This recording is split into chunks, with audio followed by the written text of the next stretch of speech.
live. Hello and welcome to Movie Crap Live. 3 minutes earlier, I said that. That's cool. Here we do. Hold on, I want to hear it. Okay, sounds like it should. Oh, this is low. This mic is low. Is the mic set up right? Meh. Hold on. Bonk. Is it? Huh. Okay, sorry. Let me...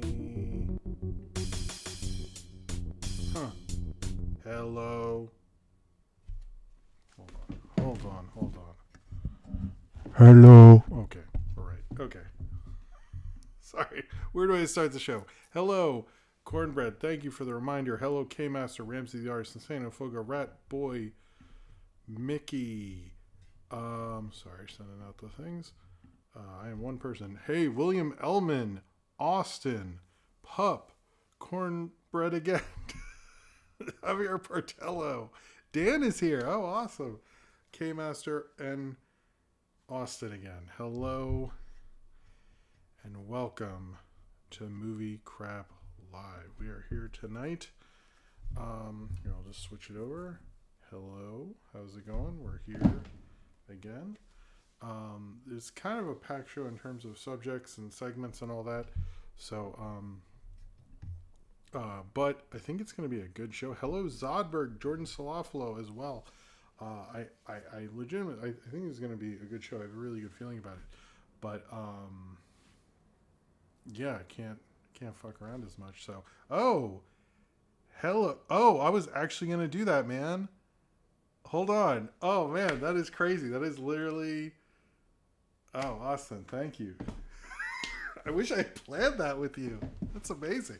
First off, before I get into that, because I have a whole thing I was about to get... Man, Austin, thank you for that transition. That is beautiful. It's an old Totoro shirt I had, but the reason I don't wear it that much is because I got like some... I can't really pull it up to show you, but I got some like bleach stains on it, so it looks bad. But I really like it, so I wear it a lot as a nightshirt, and it's like the outline of Totoro. So it's like, it was unfortunate it got like bleach stained. Anyway, Austin, how did you do that? There's a lot going on. It's been a crazy week. Okay, Austin, I'm gonna do yours second, just because I need yours for a transition. Actually, oh my god, thank you, man. Yeah, it's been a week. I don't know. Things have happened. We'll talk about the videos later. Anyway, so no one guessed it. Yeah, sorry. No one guessed it, it was, I think it was an obscure one, but I try to get, different ones. It is Ghost, but it's the, sour black cherry. I saw it at a store and I was like, I was confused by it. So I was like, okay, it was at a different store. But cheers to you, Black Sax Uncle said, can't believe Kevin James isn't Superman, right? Do you mean like his dad? Was that a joke about his dad, or just that he's in it in general? I think he would be a good like guy on the street and stuff. Kevin James should be in more stuff. Anyway, cheers to you, Black Sea. Okay, I'm kind of into this.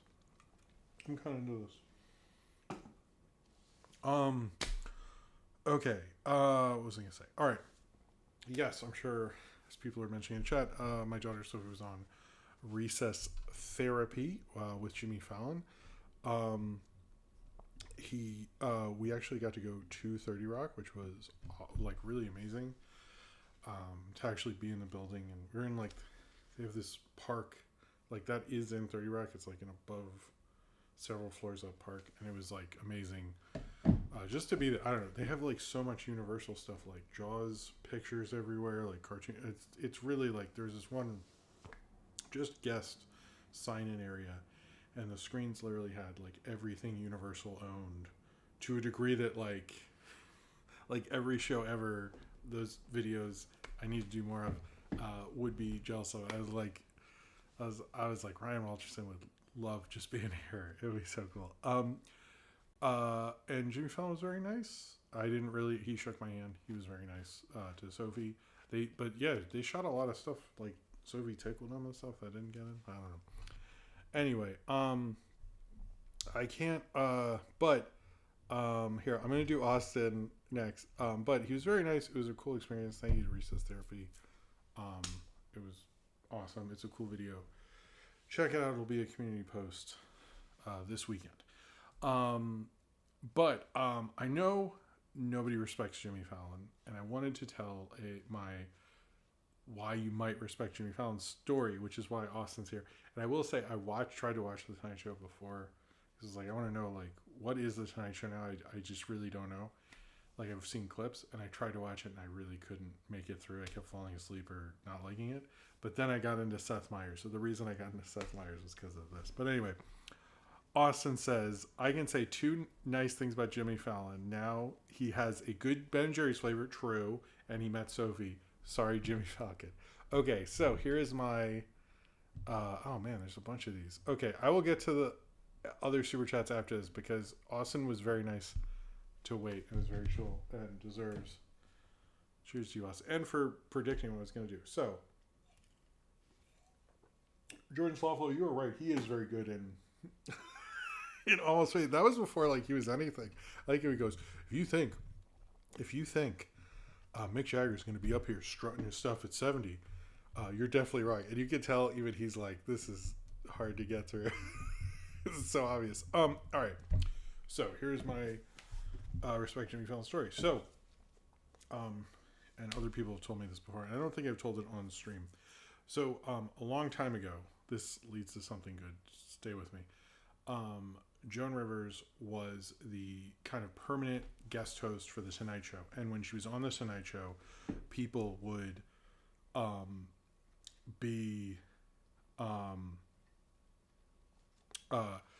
people would love it when she was on. But obviously, she wasn't going to take over The Tonight Show. This was in the 60s, and Johnny Carson always had it. And she was always, go on, and people would love her on it. And she was considered sort of a bit of a discovery of his and stuff. But she did it for a long time. And then Fox came along and offered her a show. And that's supposedly before she went public with it, she called Johnny. And he either hung up on her or was shitty and basically banned her from The Tonight Show. Like a lifetime ban. And that show ended really badly, her show. And you can look into more details. It's actually sadder than I'll even say. But just because it'll take too long. But he really should have been for her as a friend. He didn't, and she was fucking banned. So Jay Leno upheld that ban the whole time he was there. Conan, there seems to be some iffiness, like no one's really sure what the deal was with that, so we're just letting that go, I guess. Jay Leno had the show again, still didn't have her on. Within, I believe, a month of Jimmy Fallon taking over the Tonight Show, he actually did have her on before she died and lifted the lifelong ban on Joan Rivers, which was a major, I think, humiliation for her and stuff. And I always thought it was cool that as soon as, he was there a year. Okay, sorry about that, Austin. Regardless, he still did it. And I've always respected that he did that because, like, he, how many people hosted the Tonight Show after Carson, and how many years did Leno continue that bullshit and all that. And he's not my thing necessarily, but I will always respect him for respecting that part of late night history that Joan Rivers 100% is a part of, and respecting her and getting her on the show. And I believe in the interview she got kind of emotional. I haven't watched that interview in a long time, but I remember when he did it, I remember going like, holy shit, like, cause I knew about it. And I follow a bunch of like late night people, and it was a big deal that he did it. And I respect that he did. I don't know. I will always respect him for that, because I think that was a bullshit thing that happened to Joan Rivers. She's a really funny person. Yeah. Oh, he started on June 1st to January? Okay. Well, anyway, I'm glad that he did that. So that's because a lot of people, when I said I was doing this, were like, oh, Jimmy Fallon. And I'd be like, well, here's my Jimmy Fallon thing. And then they'd all go, oh, okay. So anyway, I don't love his show. I couldn't get through it, but I'll say the fact that he did that, I respect that. how can you not respect that? That's what I think. I always respect it. Anyway, I'll get to these other super chats, and thank everyone for the generosity right up top. I really appreciate it. Seriously, did you get to meet with the celebs? Do you get to meet with the celebs Sophie talks to? I usually just shake their hands and say hi and stuff, but it depends. I don't go to all of them. My wife and I switch off, but they're always nice. I don't have any negative stories, to be honest with you. Cheers to you, Classic Cameron. And the Final Focus says, can't believe Sophie talked to a star from Dougal.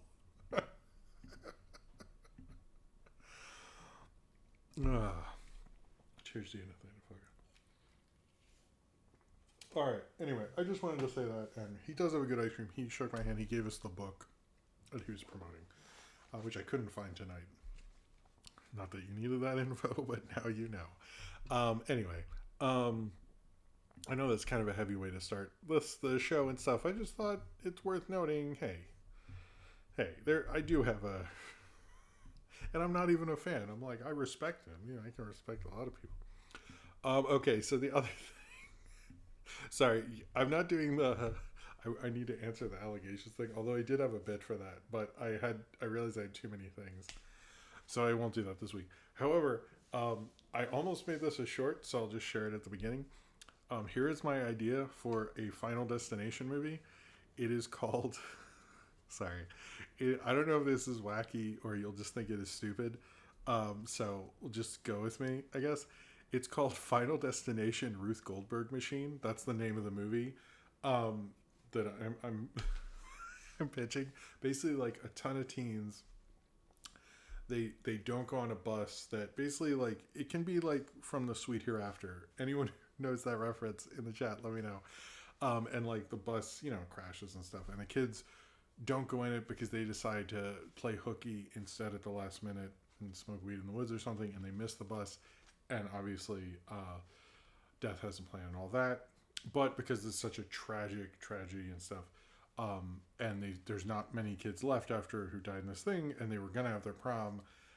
They decide all these people are reaching out and giving free things, and then they go, well, we got a venue for the prom, and they're like, oh, what's the venue? And they're like, it's the Ruth Goldberg Museum, and so they're all in this prom, and so everything that kills them is a Ruth Goldberg machine, because that's like what Final Destination movies are. But my big thing in this is the Ruth Goldberg Museum is the whole museum itself is a Ruth Goldberg machine, but it takes like the idea of this Ruth Goldberg machine museum is you put a marble in at the beginning of your visit, and at the end, the visit's supposed to take an hour, and if you time it right, you see what this does, and they just put these marbles in, and someone goes, oh, well, it never works anymore. It used to work, but people just do it out of tradition. And like, so then you see throughout the whole sequence, like most of the movie takes place in the Ruth Goldberg Museum. And you just see this marble keep moving and like avoiding things. Because obviously death has a plan and keeps it going. And then, and then they get to the end and they all think they've made it. Because it'll be like High Noon, but with Final Destination. And this marble's going through, and then they get to the end, they think they're room, and basically the entire museum just collapses in on them. Anyway, that's my pitch. Because I was like, how have they never done? They've done all these Final Destinations. They've never done someone sees a Ruth Goldberg machine. Like, I would just love that. Secret, sorry. You're watching me on a 4K TV. I hope that's good. I'm not shooting this in 4K. I don't know if that shocks you. Anyway, sorry. That was like a bit I kept thinking about, so I wanted to share it with you. This is the small talk segment. Anyway, for throwbacks, I had when Marnie was there, from the guy who did Arrietty and Studio Ghibli didn't take seriously, so he bounced. And then the next one is going to be my review of the first Final Destination. That'll be out on Sunday. I'm gonna have a short come out when usually the throwback would come out on Friday. I just moved it to Sunday. I'm not sure if I'll have a longer thing later that night or not. Just because it's been a crazy week and I don't know if I'll have the stamina at that point. So, you're at least getting something tomorrow. We'll see. I would like it to be 2, but I feel like it's been a long week and stressful and stuff, and my energy is like, I was like, let me just have this so everybody's good, and we'll see. Anyway, if they need a 7 Seal reference in Final Destination, I would be down with that. I did shoot a review for the second one. I like the idea of it because of the whole like we have to come up with a way to kill people thing, but they are remarkably like not great movies. Uh, it's like it's all about the kills at a certain point, depending on the cast, which depends on the movie. Although after I watched 2, I was like, I'd watch all these. I've only seen the first 2.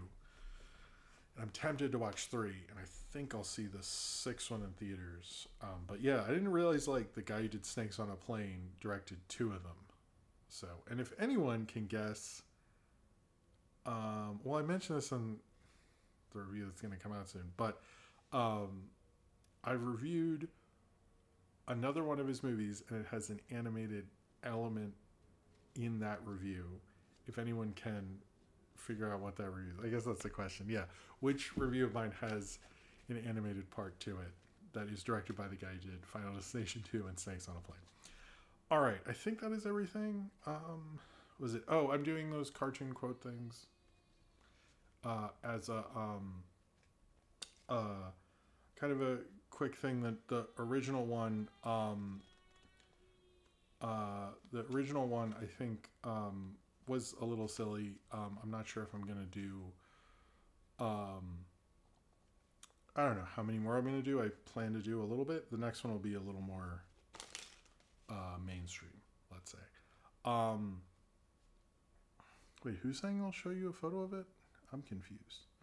And I'm trying to think if there's anything else. No, sorry, there's been so many shorts. They're just ideas I've had that I want to get out and stuff. And I honestly was working on a thing that I've been trying to finish for a while. So anyway, it all worked out. Everybody got stuff.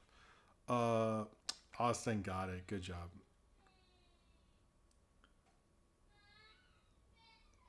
Okay, somebody's upset. I will be right back, and then we'll do the Patreon Discord part. Sorry, be right.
Okay, I'm back. Um, oh, Zodberg watching me on the TV.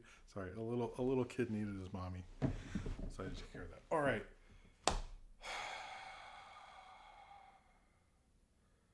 Where are we? God, just been.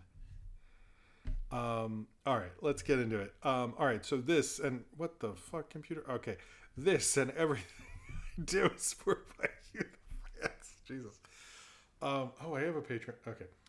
This and everything I do is spurred by you, the fans, either through super chats on the show, which definitely need to help me stay awake with this amazing Ghost Energy drink, or on my Patreon, which has all sorts of exclusive stuff like postcards, which I mailed out today, commentary, my commentary series, which has all sorts of cool stuff. You get more interaction. You get access to my public access show, which is the only way to watch it on demand is through my Patreon or through being a part of the paid part of my Patreon. All sorts of cool stuff. That is true, Ramiko. I'm not going to deny what you just said about video games. All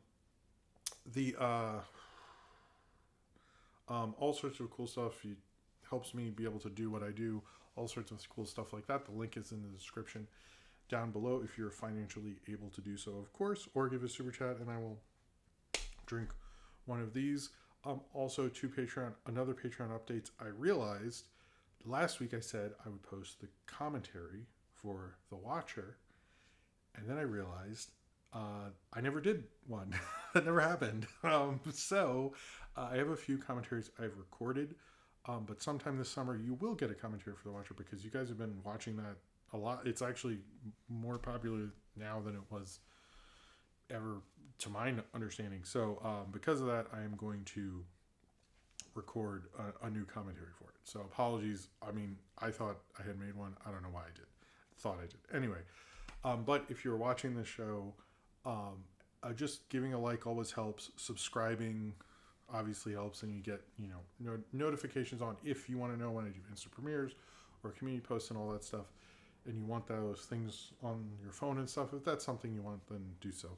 But if you just like hanging out and watching and not talking in the chat or anything like that, that is cool. Thank you very much for watching. Thank you for being here, and I really appreciate it. Also, before I get into Discord, this is like, I've never heard of this happening, and I want to give you guys props because it is about you guys. I've gotten and I'm not joking about this, I got 2 compliments on how cool my chat is on the show, and I really appreciate y'all because almost everyone I talk to when I talk about YouTube audiences rolls their eyes and stuff, and two I'm not gonna mention who it is or anything, but 2 different people said that to me, and I was just kind of I think you guys are cool, but I was surprised that other people are like, hey, it's really cool. So you guys have a great community. I really gotta fucking say, because that's I've done YouTube for a while, and I never heard of that. So you guys are doing good. I think that's pretty cool that people aren't the chat. They're that's the typical response. I'm not, but that everyone's like, hey, you have a good thing going with these guys. I think it's really cool. So you guys are doing great, and I really want to thank the mods of the Discord, those being Austin, Ryan Walterson, Cornbread, and Zane Powers, for running a great Discord. You should join it. It's linked in the description down below. If you like this awesome community that, for real, people think are really cool. I always thought you're cool, but I was surprised. I didn't know you could get compliments onto your community. That's awesome. I always thought you're cool. I'm just wow, I didn't know that was a thing you could get compliments. Okay. You're watching Lilo and Stitch? Fuck, I might watch that this weekend too, so that's funny. Anyway, they have all sorts of cool things. The novelty playing card channel, which I still need to post my Star Wars cards in. There's a general where I asked, what do you want me to talk about movie crap tonight? Cornbread does his thumbnail predictions. All sorts of, sorry. It's been a long night. They do movie watches, and they're doing Lilo and Stitch this week. It's a great community. It's wonderful. It's the Discord. I'm legit most active in. Please join it if you're on Discord. But if you see the chat and you're like, hey, these seem cool, and they are cool, then you should join. It's a great community. The original Lilo and Stitch. Oh, you didn't get a bootleg copy of the remake. All right. Let's get into it. I think I want to lead the show off with this because there's a major death today, though, that of Joe Don Baker. Joe Don Baker did have a good career, despite that. The main reason we're talking about this guy is because of Mystery Science Theater. It's 100% Mitchell, but he was in 3 different James Bond movies as different characters, which straight up doesn't really happen to the degree that he did it. He was in the Pierce Brosnan ones. He was a villain in a previous one. It's crazy. He lived to be in his 80s. I was in Charlie Varick, which is a good action movie with Walter Matthau. He was in Mars Attacks. He was in a ton of stuff. But being in Mitchell, which is, it's a big episode because it is the last Joel episode. And then Mike comes in. And a lot of people, I've heard people say, you guys just like that because it's the last one. I am here to tell you, as someone who's watched that one too many times, and will probably watch it this weekend, it is an all-timer. Mitchell is a great episode. It's just, there's so many good jokes in it. Like I just I mean, it's been a while. It's been a little bit, but it is a legitimately great Mystery Science Theater episode of Mitchell. But I know, I'm not sure if you liked the show or not, but I think the thing is like there's certain 70s actors who became these huge guys and all this stuff. But to be honest, like there's some guys who like you like their kind of cult presence. I don't know if he fully embraced that, but I always liked his kind of like charm as himself. But I always liked him as like when I saw him in those James Bond Pierce Brosnan movies after I saw Mystery Science Theater, we would all get like excited. We'd be happy, you know what I mean? So it wasn't it wasn't like I don't actually think we're ironically liking him. I actually think he's cool. Like I'm happy when I see him and stuff because of Mitchell. So if he hated it, that sucks. But like we all liked him because of that. We got to make fun of him. So hey Anthony, how's it going? All right, Servo losing his mind. Mitchell is so funny. Yeah, I like they bring up the Shaft thing. Oh, there's so many like cheers to you lone detective movies after Shaft. Anyway, raise a glass to Joan Baker. He worked with in the mid '90s. In the '90s, he did Mystery Science Theater, James Bond, and Mars Attacks. I mean, name a better filmography in the '90s. Am I right? I mean, there isn't one better for a middle school age Jim. I'll tell you that because I definitely watched all three of those things too much, which really stinks because there's only one good Pierce Brosnan Bond movie. I think it's Golden Light. We don't need to. I'm not gonna do a thing where it's like, where it's like guess which one. I think we is it. Anyway. All right. I just wanted to do that up at the top. I do have some obits today because there's some big ones, but to me that was a big one. But in my head, immediately when I saw it, I went, Ma Mitchell. That's what played in my head. So. All right, in bigger things that are in the thumbnail news, the Superman trailer came out. It was probably the longest trailer that we have seen. I quite like this trailer. I showed it to my kids. They quite liked it. But I want to talk about why it was so effective, and I think they might be onto something. Other than, I mean, the big thing was like, and my son actually requested to watch I think it's called Arctic. He didn't like Mystery Science Theater thing. That sucks. What? Oh, I forgot about that. So he said physical violence. Anyone from the show, Kevin Surrey said he believed that Baker didn't actually mean it. Wow. Oh yeah, wasn't there a story they were almost at a party with him when they used to do more Hollywood stuff? I don't know if that's true. Jesus, why do people get upset? Do the Kim Cattrall thing. Like she was so cool about it, and she was upset at first and realized, lean into it and was friends with him. Anyway, sorry. So Superman. My son asked to watch like a Fleischer Superman, and he asked to watch the Arctic, he basically Superman fights Godzilla, even though it's pre-Godzilla and all that.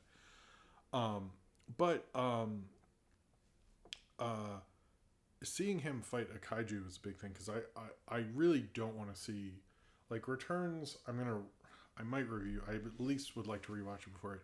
But I think what other Superman reboots miss is like Superman should be fun, and he also is a notorious do-gooder, which I think the intro showed very well that trailer.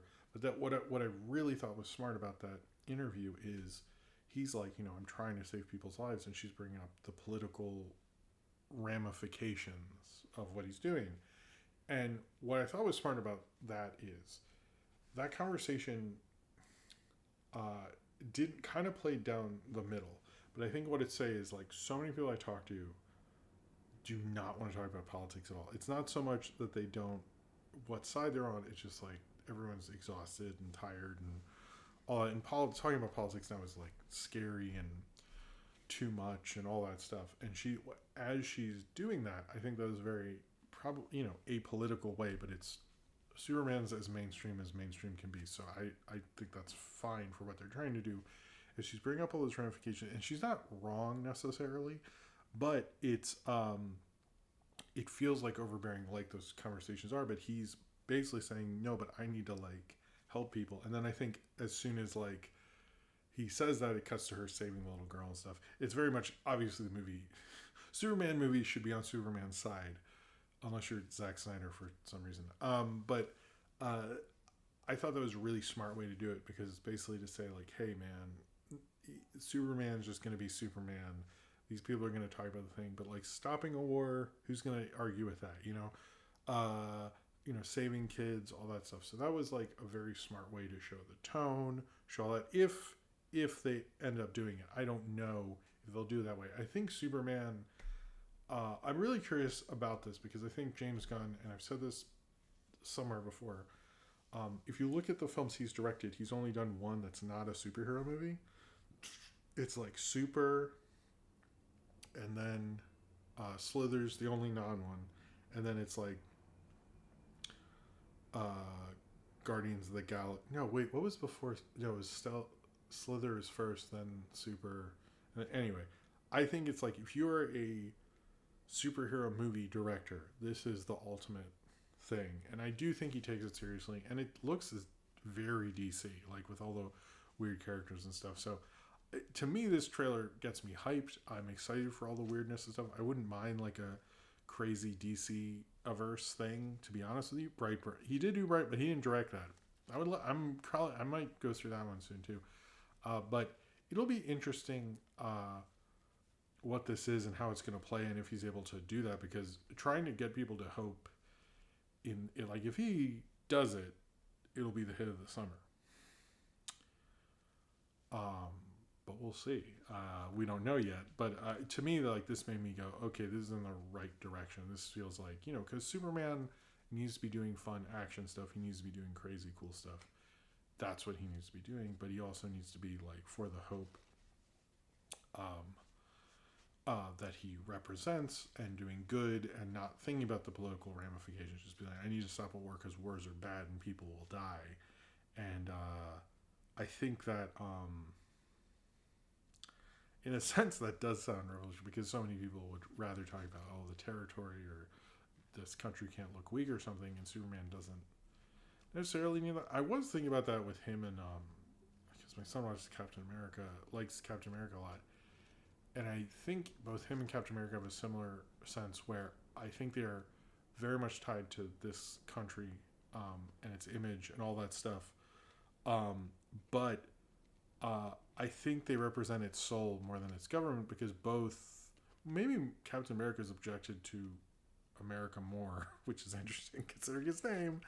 But like, they don't align themselves with that. They align themselves with good and stuff, and by nature I think it would be hard for a government to be able to align themselves with that. So it'll be interesting. I don't know. We'll see what it's going to be, but I'm very hopeful. But him fighting a kaiju, I was like, this is the first time he's fought a kaiju on the big screen since the Fleischer Brothers. So, cheers, Jim. You're a big inspiration. Thank you, Toasty Jackson. I don't know what I'm inspiring, but I appreciate it. Cheers to you, man. He should do a third Scooby-Doo. I don't know those movies super well. I know the Outcast song in the first one very well. I should sit down with those. See, that was like, I was into like punk and being 17 and stuff, so I was not seeing the live action Scooby-Doos then. Sorry, everybody. That was just not my jam. Scooby-Doo on TV, sure, why not? But okay, that is tasty, but I might need some water just because. Let's talk about the King of the Hill reboot Image that came out. I don't know if we'll run long tonight, but there's a lot to get. We'll see. What was I going to say? The King of the Hill reboot Image, which is just a picture of the main, four in the alley and all that stuff, and one has a VR headset. One has let me bring. I have the image from the thumbnail. Oh my god, so many stupid. Where is it? I want to talk. I thought I could just do this from memory, but I'm like, where did you go? There you are. Okay, what do we have? What do we have? Boomhauer has an iPad. Boomhauer looks the oldest, actually. Anyone? Dale has a VR headset and a vape. And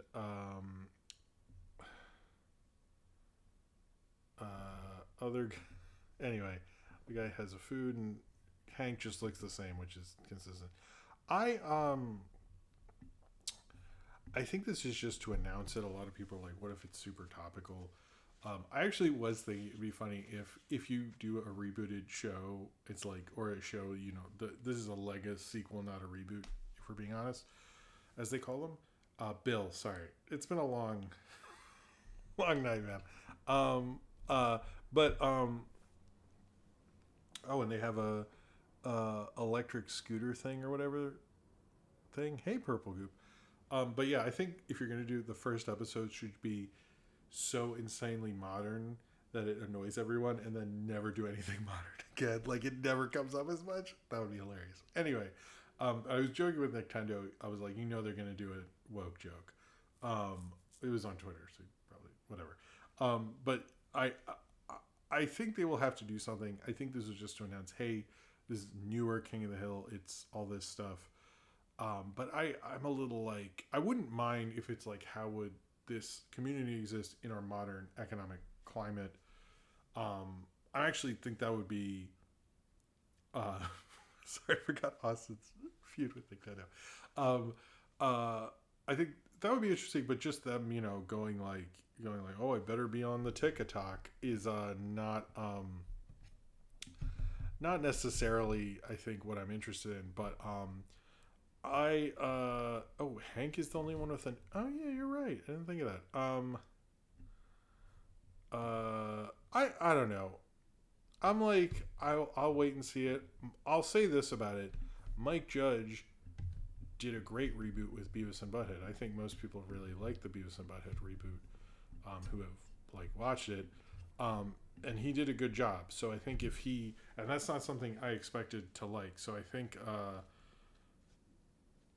Let's be hopeful. But yeah, them pushing it was obviously a marketing thing to be like, hey, this is King of the Hill is back, but it's back in modern stuff. But I think most people want to see like, what does Bobby look like what's his life like, what are the kids like those are going to be the more dramatic differences than just the four guys. So I think it'll be I'm interested, but mainly because of the Beavis and Butthead reboot, which was really good actually. Like, might even be in some cases like, I don't want to see better than the 90s one, but it definitely is like a really solid show. Like the one where they like started campaigning to vote against the actual place they lived was like really hilarious and funny, and I was like, I love how like it was it was very political, but it's political in that way that's like universal, and it's like really well written. And anyway, we'll see, but I think it's I'm hopeful. But I understand people are freaking out, like, oh, they always have to have a drone in these things and stuff. It's like, yeah, but I think we should look at it like, what was the purpose of this image? Like, why would you release it? It's to be like, it's announcing, and what it's announcing is, hey, there's new King of the Hill. If they just showed an image of the four of them again, would we be talking about it? You know what I mean? This is to start conversations. You know what I mean? So I think that is I think that's worked. Johnny Chill has made that video, which I haven't watched. We'll probably watch it later, but we'll see. But I'm hopeful. Anyone who's not hopeful, I say his other cartoon did a successful reboot. I think this will make a little more sense, since that would involve time travel. I don't think King of the Hill's going to involve time travel, but you never know. All right. So this, if you saw at CinemaCon, which just happened, where the movie investors do that thing, or the theater owners are kind of courted by the studios, we learned that AMC is actually, they do a 50% off Tuesdays, which they've done quite successfully. And starting on July 9th, they're going to do 50% off Wednesdays. This is for all Stubs members. I'm a little confused because does that mean like the Stubs program, or the thing is like Regal has a different Regal Unlimited and their rewards program are like combined but separate names. And to my understanding, like I have an AMC Stubs card, but I'm not a Stubs member, so I don't know. Well, that part I'm a little confused about. However, they are trying to actually, because Wednesdays are apparently Tuesdays, they have an uptick in business, and there's another way to do that. But it sounds sub members, so to me that means you pay. But anyway, it might be. I mean, by the way, if you live near a theater who has like an unlimited plan, I very much recommend it because they usually make it so if you see, I think mine's is like if I saw 2 movies a month, I'm saving money, and obviously a lot of months I see more than 2 movies, so it works out. So I highly recommend those things. But the fact that they're offering 50% off is really good. Although if it's an unlimited plan, why would the 50% off member matter? Anyway, I think it's cool they're actually doing it. I mean, it's hard to do it for theater owners. I hope they make it up somehow. But 50% off is,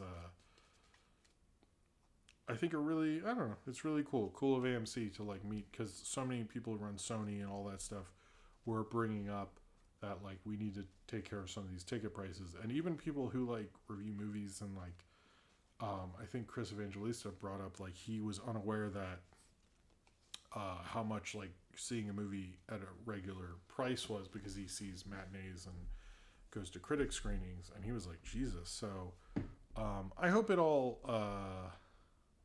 I hope more theaters will open this. But if you like this program, I recommend actually going and supporting it and buying a ticket under it, so you can show your corporate overlords that you like it. So yeah. Okay, so Cartoon Network had a really, well, Bloomberg actually had a huge article called Cartoon Network's Last Gasp that was talked about a lot, and I will talk about it now. My main thing with this article, I mean, this article is so heavy on a history of Cartoon Network. A lot of it I already knew, and I was like, I can see it. I don't know. I don't love articles where it's like, we're going to talk about the end. No, we're not. We filled this up with a bio. And you're like, did you pre-write this or something? I don't know. I don't fully get why you'd write it this way. I did find it a little interesting, and it does tie into things, so whatever. My main takeaways was apparently Cartoon Network failed to try to get the rights to Bluey. They were the first one, which much like their Peppa Pig debacle, I'm not surprised, but yeah, that kind of sucks, because I don't think Bluey would be as big of a hit had Cartoon Network gotten it. But anyway, okay, Cornbread, good point. Most people aren't as far as you. It wasn't like, okay, if you want that summary, it is there. I just think it's like, I don't like it when I see an article and it's Cartoon Network's Last Gasp, and I want to hear Michael O'Wellen like talk about how, you know, the office has changed and stuff, and they're telling me about what happened in 1998 is like kind of a different thing. That's kind of my main issue with it. But the other one is they bring up how the Barney cartoon is now airing on Cartoon Network. They don't so much bring up one thing I would have liked in this article. This is my critique on this Bloomberg article. Sorry,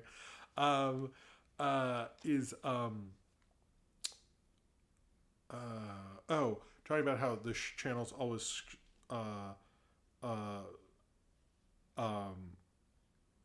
has always had a problem with like figuring out preschool stuff and everything, but they sort of mention it. But I would anyway.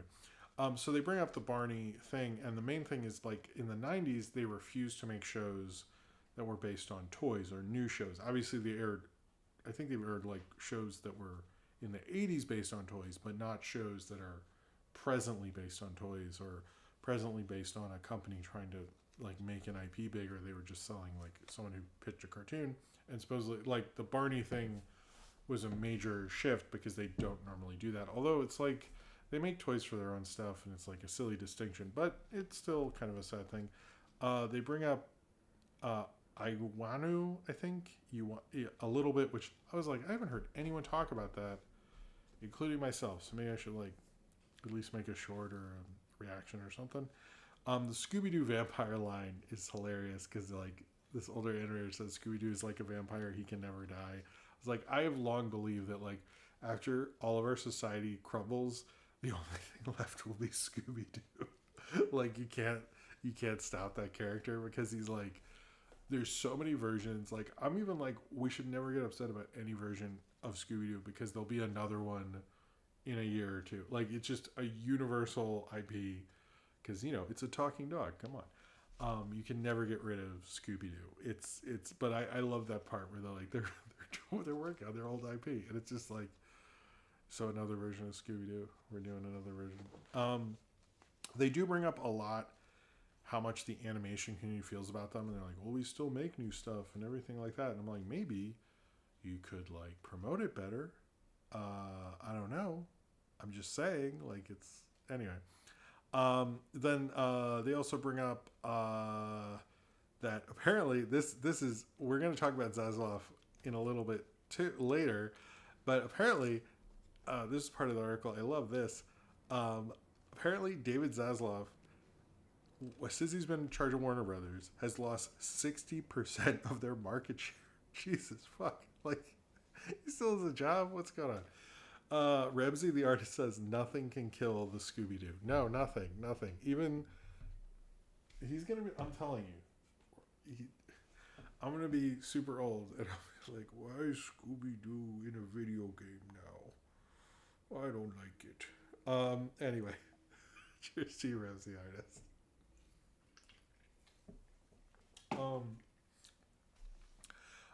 Other thing is Michael Llewellyn at the end says this quote animation is amazing and adapted to different economic realities or a different consumption habit. I agree. I don't think now one thing that was interesting, they bring up how Adult Swim is now more successful than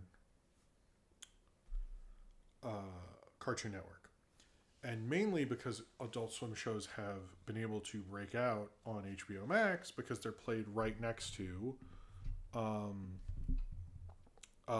the HBO stuff, and they bring up actually common side effects, which was pretty shocking. I didn't know because that's been brought up and referenced by non-animation people, and they're pushing this stuff. So it does seem like Adult Swim is getting more, even though apparently the revenue's way down, their shows are getting more watched on HBO Max and all that stuff, which was interesting. And I didn't expect common side effects to be mentioned in the article a lot towards the end. My sort of take with this is I do agree, like they mentioned that new show and I heard a lot of hype. I haven't seen, and I follow and subscribe to everybody in whatever the cartoon community is now. I totally lost on that one, but I follow a lot of animation people. I didn't see anyone do anything about that show, and I haven't done anything either. So I'm criticizing myself as well under that. But they do have a point where like the one thing about covering animation is there's so much of it, and a lot of it doesn't get properly publicized or written about. So oftentimes you're in this weird spot where you're like, well, do I talk about this, and will anyone care? Is and I do think maybe we all should talk about that stuff more, and we aren't talking about their originals, and they are making originals, but at the same time, like Max or HBO Max or whatever needs to promote these things better because like the Looney Tunes show, why wasn't that being pushed more the weekend the day the Earth blew up came out? Like there's so many opportunities that they let go that would be a very easy thing, and I don't think they're good at their content ownership of a lot of this stuff. And like I feel like I've gotten more into Looney Tunes through MeTV Tunes than I have through Max or HBO Max or whatever. So I think it is not. I do blame Zaslav and stuff because they're not promoting these things properly. It's like it feels to me like I don't know if they have a kids profile for Max. Do they have that? I actually don't know. And maybe they do, but like Paramount Plus, for example, does have that and is very kid friendly in that. And like you need to make that thing because it helps your content that you own. And if you're not doing that, like maybe spin it off into a kids app or something. But it seems like, unlike Netflix or Paramount Plus or any of the others, they're more than willing to have a separate kids option. Max is not known for that, and I think that is on them because they are not serving all their content well. And I know there's a lot of talk now because they got rid of all that reality stuff, which I think is more because older reality shows just don't really sell.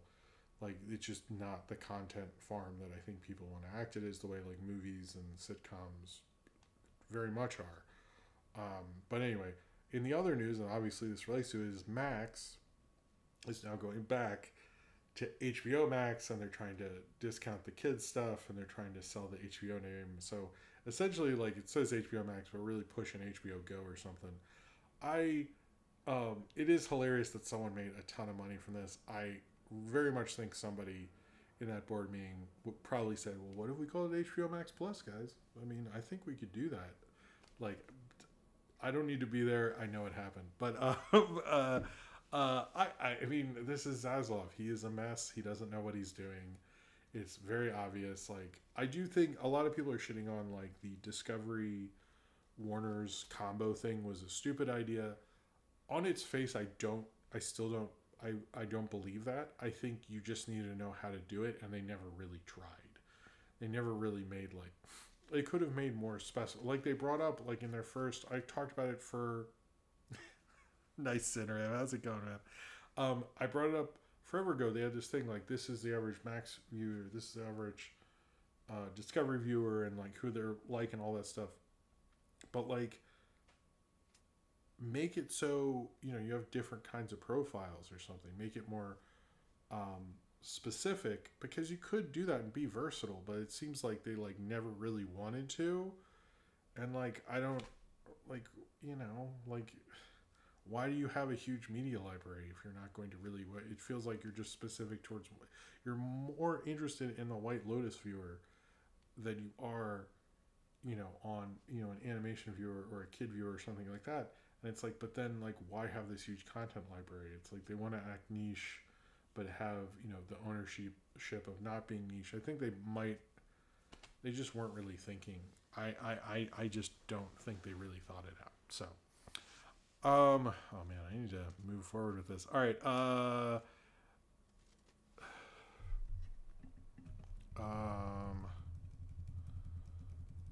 Okay. I think we can go through a few of these.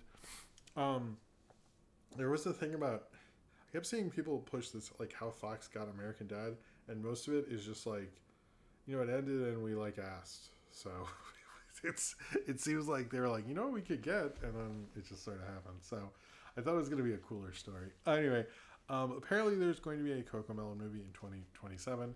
I don't really like this show. I have seen it. I don't think it's actually good for kids. I think it's kind of detrimental to them. I think it's like it's like fast food for the mind or something. It's really garbage. So I don't know if, like, we'll see. I mean, I think my kids will have aged out of Cocomelon by 2027, but I mean, I'm not surprised. It's a huge brand. It gets like 4 billion views a month. I keep reading. It makes complete sense, but I just don't love its rise and stuff like that. It's very empty. Feels like, what older animators got mad about the 80s for. It feels like Cocomelon's like the, gross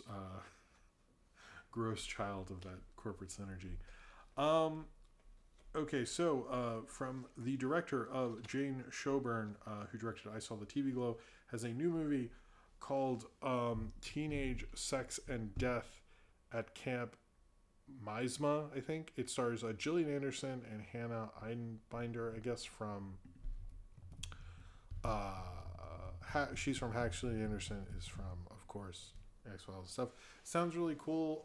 I guess it's like a Friday the 13th thing, but I think Jane Schoenberg, they definitely lean on, like, I guess it's like not really a horror movie, but horror adjacent. So I'm excited. I need to see their previous movie, the World's Fair thing or whatever. Maybe when this one comes out, I will actually do that. And if I need to make my best of 2024 for I Saw the TV Though. Anyway, This is actually kind of interesting, and this is sort of a rumor, but a lot of people are bringing it up, that A24 is trying to get the rights for Elden Ring, and wants Alex Garland to direct it. Uh, this is, I mean, it's been reported by some people, but I've heard other more World of Real. Okay, if World of Real reported it, then it's a real thing. But yes, supposedly the idea is have this would be A24's most expensive movie ever. I do not know Elden Ring at all, guys. So if you want to explain it to me in the chat, that'd be fine. But I found it interesting because one, they want Alex Garland. It would be their most expensive movie. And they're bringing stuff like that. Now, there are two theories on this. One is previously on it, A24. Uh, I talked about how they'd said they wanted to make more bigger stuff. They didn't want to. They're like, look, this. They're basically doing what Amazon effectively did, where they made all these artsy stuff to get respect, and then they went, oh, we're all going. That's your favorite, William Allen? Okay. I would like to for real review it because I saw the TV Globe as like a big movie for me. But anyway, we previously know that Elden Ring, that A24 wants to make bigger stuff, and this makes sense under that. And I think Alex Garland's clearly a filmmaker they really want to keep around. I don't think A24 is involved in the 28 Days Later thing, but I don't think they want him to like be messing around in another studio. They let him make Civil War and the War Game or whatever. Well, no, what was that called? Anyway, I didn't see it, so I don't know. But they clearly like working together, and I think they see that as a way to do it. Now, there's another theory that, and as you announce these big deals, there's always like a side theory, which I sort of agree with because a lot of these big ideas don't happen a lot. You know, they get more announced than happen. And that A24 is just doing what MGM did and just like announcing all this crazy stuff and then get bought by Amazon. People are saying maybe A24 wants to get bought by whomever. No one knows who would buy them or what that plan is, but that has been the rumor going forward. So I do find it interesting. I think A24 is maybe fucking up doing this because the thing that I have noticed over the past 5 years, or even more than that, with people like Jordan Peele, Ryan Coogler,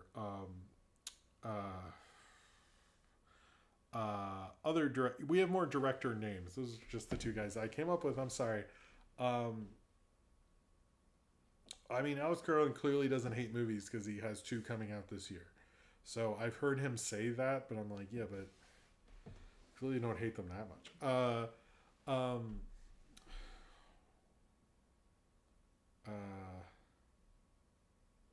I forgot what I was going to say about that. Anyway, I don't know. Oh, sorry. What I was saying is A24, the idea of the auteur as a box office thing is way more in vogue now. You look at like Robert Eggers. I mean, Nosferatu was sort of sold on it's his Nosferatu.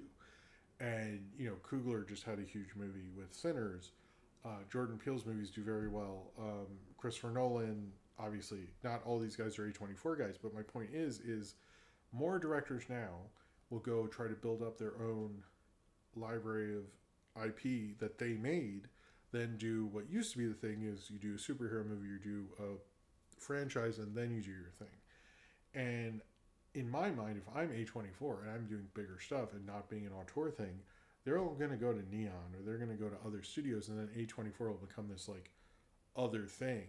And I think they're not thinking long term. They're thinking, I think they're just thinking about the money and like we need a hit to keep things going. And a lot of people have been more critical of A24. So if I was A24, I would be careful. But we'll see. Are we still doing the Nosferatu trailer joke? Wow. I love that that's keep going. All right.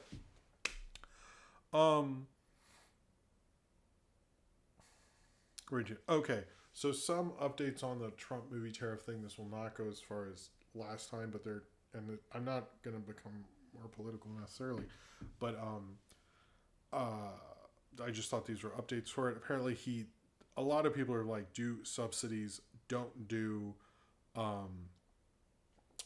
tariffs, the 10% America test thing. Apparently, a lot of countries do that. We're kind of unusual because we don't support arts really. But like I know England does that specifically. But John Voight was much more about like subsidies and stuff like that, and he presented him and other people, I forget their names, or presented it to Trump, and he just went tariffs, and people started freaking out and stuff. And supposedly he said, "Oh, we'd give an exception to James Bond and stuff like that," and it really didn't seem. A lot of people just viewed it as he was just saying stuff, and like people brought up even to him like, "What is the deal with television?" Because TV shows shoot, in Canada and all that stuff, and like he didn't really have an answer, and it just seems like they don't have a plan. They're just shooting from the hip basically. And the studios are like, we'll meet with you, we'll figure it out, but like, what is this? And I think it needs to be subsidies because like the film business is always hanging by a thread, and putting more money on all these productions is not the answer, and is not going to make things even more American. Like, you're going to fail on every front here. What they need to do is just like give the tax breaks to cities that could use that industry and stuff like that. Like not just the ones that already have things like Atlanta, New Orleans, New York, Los Angeles, stuff like that. I think they need to make the opportunities here. And, the film business is just, I know everyone just talks about all the money and stuff like that, but it's really not as concrete. And I think if they want to help, that is the way to do it. And apparently the studios are open to meeting with Trump and all that stuff. We'll see there. The other thing that should be brought up is, so they fired the head of the copyright office. Supposedly there is a sort of fear that whoever they put in will be more AI and pro and tech pro. Supposedly that is not who they have decided to pick among the candidates, is not one of those. Now, the Copyright Office does not decide copyright law, obviously, but the other problem with that is a lot of courts will go to the Copyright Office to ask specifications and stuff, and to go into trials and talk about copyright and the ramifications of that. But at this time, it does not seem to be an issue. But at the same time, it could be. So that's another thing to work out for. It seems very speculative. It could move in a bad direction. Right now, it looks like it isn't. Now I'm done with that part. We basically, right now, bad things could happen, but they didn't. So there we go. All right. Where are we? Okay. Oh, The Passion of the Christ 2's title is Resurrection of the Christ. I know. All right. So, I will talk before I do this one segment. This is this one that's a Ryan Welcherson suggestion. I was going to talk about Butch Hartman. Yes, that Butch Hartman has a new. Where are we? When is that coming up? Has a new animation studio. No word on Oaxis at all, which is very Butch Hartman. But maybe because Oaxis is such a success that we don't even know about it. That's how powerful it is. It's going to produce family programming. The Hartman created kid series The Garden cartoon. Dude, what is that? What? Are you serious? What is that even called? First off, I thought we were over the garden wall. Why am I going under it? Anyway, apparently season 1 is available on Angel Studios and on various streaming platforms. I've never heard of this show. It will handle their songs in it? What is this show? What is he talking about? And then apparently they're also going to include Little Harps, set as a guardian angel school that preps new recruits to help kids on our... Oh my god, that's just little kids, Fairly Odd Parents. Jesus, dude. Dragon Drive-Thru. These are real things. I'm reading this real thing. I want to just say that right now. Dragon Drive-Thru, which follows a trio of dragons who run a fast food stand in a medieval town. That's not a drive-thru. That's Dragon Food Cart. What the fuck? Can't even Dragon Drive-Thru. I mean, I expect them to be on the thing and someone's yelling, like, what is this? Horrible. All right. Family Fusion, whose logline asks, can two super scientist families live next door to each other without destroying the neighborhood? Okay, I mean that one actually. I'm a little into that one. That I could see that one working. He says our stories and shows are created and curated with families in mind. Gross. Don't think about my family, Butch Hartman. Wait, what? There's a Butch Hartman Art Academy that offers self-paced courses in personal coaching and animation. Oh my god, Jesus, what the fuck? All right, Butch Hartman. Yeah, I just don't. What is up with that guy? He. You know what? I did a. I forget if it ever came out or something. I was working at Stay with Saber, and I listened to a few interviews with him, and my honest interpretation of him, of Butch Hartman, is that like apparently like Fairly Odd Parents, a lot of his shows were like, okay, I'll just here's a few of my ideas, and like one of the pitches got picked, but it's never the pitch like he clearly was the most passionate about, and I think there's a little bit of resentment towards that. But I'm like, dude, like you're still Butch Hartman. I don't understand. Anyway, all right. So I don't know if you knew this. You can vote on the Kids Choice Awards. Ryan Walterson suggested that I should vote during the stream, so that is what we're gonna do right now. Now, if you guys can be cool, because I'm like not a kid. I don't know if you knew that. So like, you could just not tell Nickelodeon I violated the voting rules. That would be cool, because I don't want to get in trouble with Nickelodeon. Okay. I'm not showing it, but I'll tell you, and we will go through this. If you want to vote here, I'll put it. Oh, I guess we go from one. All right. So here we go. We have favorite movie actor. Well, our choices are Jack Black for Minecraft movie, Chris Pratt for The Electric State, Jim Carrey for Sonic the Hedgehog 3, Jason Momoa for a Minecraft movie. Wow. And then, you're not going to believe this, Chris Evans for Red One, and then The Rock for the Red One. I'm going to go, my kids love Jack Black, and I feel like it's really between Jim Carrey and Jack Black, but I feel like, he would have more fun. So I'm gonna vote for Mr. Jack Black. Oh, and I got a little animation. Okay. Favorite movie I have. Oh, okay. I agree with some of these picks for the kids. No, this is real. I'm really. If you want to follow along, you can vote too. My choices are there's a lot of these: Wicked, Paddington in Peru, Sonic the Hedgehog 3, Captain America: Brave New World, Thunderbolts, Beetlejuice. Is that appropriate for kids? I don't. This is the Kids Choice Awards, Nickelodeon Kids Choice Awards. Descendants: The Rise of Red, which big huge kids hit in a Minecraft movie. I think my kids are more passionate about Wicked, but like it's really between Wicked and Descendants. Did someone, Jordan Salafalo, are you really like talking about the merit of the Kids Choice Awards right now? You know what? I'm going to go with Rise of Red, so they believe I'm a child person. Okay, favorite male artist. I have. Oh boy. Oh wow. Okay, you have both Kendrick and Drake. Interesting. Judging by what Not Like Us is about, I'm a little confused why Drake is in here. Nickelodeon Kids Choice Awards. What the fuck is that about?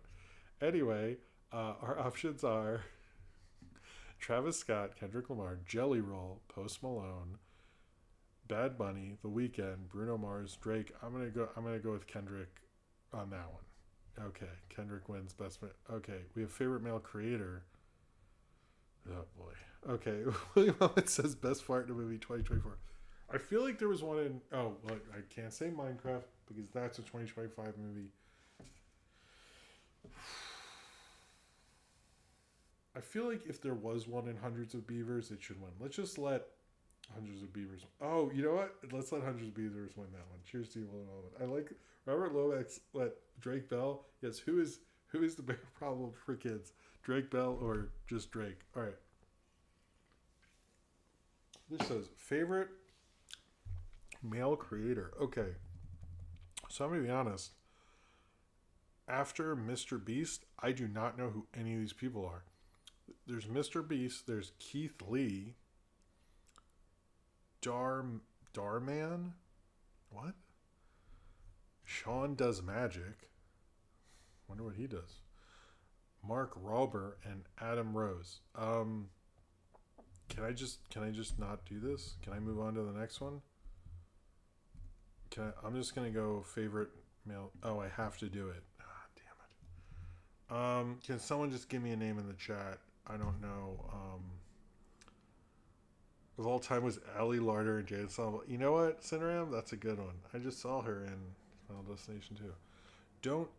There's a thing on her Wikipedia that should be there, but if you hear about her behind the scenes on Heroes, Jesus. Darman is infamous, like in a good way?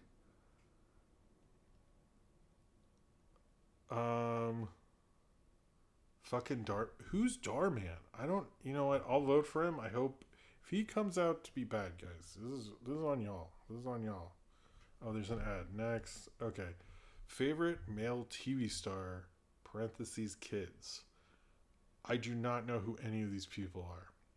So my options are I do actually know who Young Dylan is. I'm just going to vote for Young Dylan because I saw him on That Girl Lele. Hero Hunter. I don't think that's his real name. Trevor Troutman. Jake Griffo from Thundermans. Trevor Troutman's from Bunked. Israel.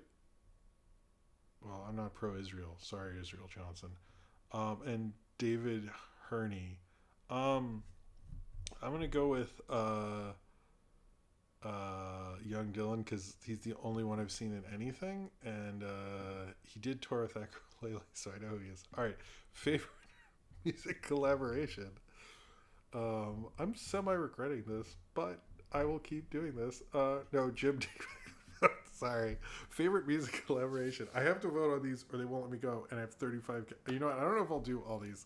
How about I'll come back to it after a few. Favorite music collaboration. Apate, please, please, please. Oh my God, I don't. You know what? Luther's on here with Kendrick and SZA, and I like both of them, even though I'm not that crazy about this song. All right, we'll do favorite viral song, and then we'll stop. Why are some of these kids listen to these? I don't. What? Okay, favorite viral song: Pink Pony Club. That's So True Guy. Gracie Abrams. Apple by Charlie X. I don't. Are the kids listening to Charlie XCX? I don't. Messy by Lola Young. Don't know that one. Diet Pepsi by Addison Rae. Is that a joke song? I thought that was. Sports Car by Tate McRae. It's just called Sports Car? Is it about a sports car? And you know what? I'm gonna go with. Apple because I like Charlie XCX. So. I don't. What? Who are these people? Like, what the fuck is this, man? Okay, all right. I'm gonna move on because it is getting late, and I'm putting in the kids' show swords. And I should go. Let's do. Okay, before I want to do a trailers thing, and we should do a sorry. I'll do maybe we'll come back to the kids' choice awards at some point. Sorry, I didn't realize how long. We have too many categories. 35. What are you, the Grammys or something? All right. Let's talk about before we talk about trailers. I learned that Megalopolis apparently you can't stream it anywhere. Like Coppola only does. He won't sell the rights basically. And the only way you can watch it streaming, other than when he does exclusive screenings, which he still does, is on American Airlines. So if you're flying on American Airlines, the only way you can watch Megalopolis is there. So if you are flying American, watch Megalopolis. We got to get especially if it's a really long flight, I would recommend it. But yeah, the only way you can watch Megalopolis presently is apparently it was barely on demand. And I'm sure there's a torrent, but the only way you can legally watch it right now is a screening or if you buy a ticket to American Airlines. So I thought that was funny. Cineram said there was a Paul Blart sequel joke on After Midnight this week. Thought you'd like to know. I didn't know that. That's cool. I haven't watched After Midnight in a little bit, but I like Taylor Thomason. So